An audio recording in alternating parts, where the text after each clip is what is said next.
Good morning and welcome to Coffee Talk. I have a lot of teenagers in my house. I have 3 of my own, and they always have friends in and out, boys and girls. And I listen to a lot of what they talk about, a lot of what they say, what they're engaged in, what excites them, what hurts them, what disappoints them, the way that they navigate friendships and relationships. And I realized that what I didn't have growing up, and I don't think a lot of us had growing up, was someone to say, okay, what did you learn about yourself from this experience?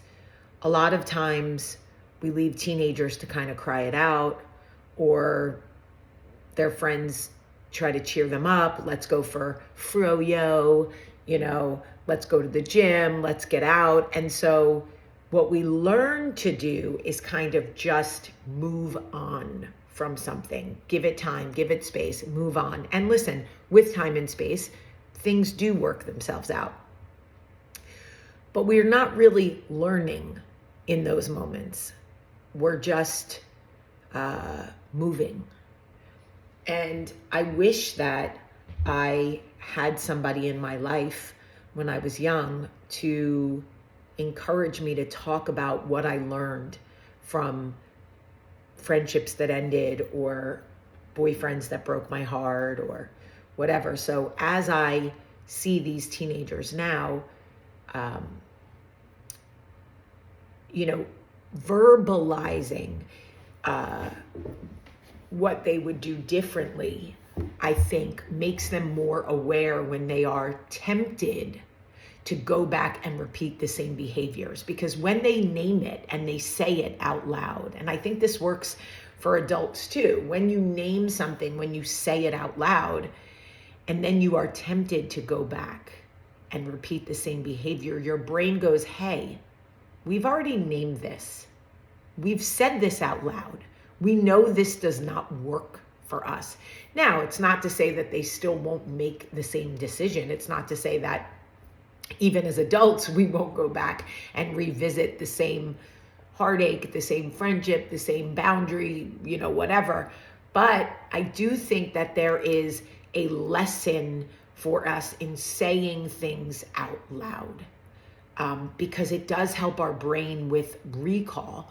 I have a friend who's going through perimenopause right now, and one of her symptoms is heart palpitations and crippling anxiety that feels like she can't get a deep breath. And every time, she calls me and she's like, I have to go to the ER. There's something wrong with my heart. And I talk her off the ledge, and I have forced her to name it. Say, this is not a heart condition. This is a symptom of perimenopause. And before you go, Jamie, how do you know it's not a heart condition? Because it's been going on for years, and it's very random, and it fluctuates with their hormones. And because I know, that's why.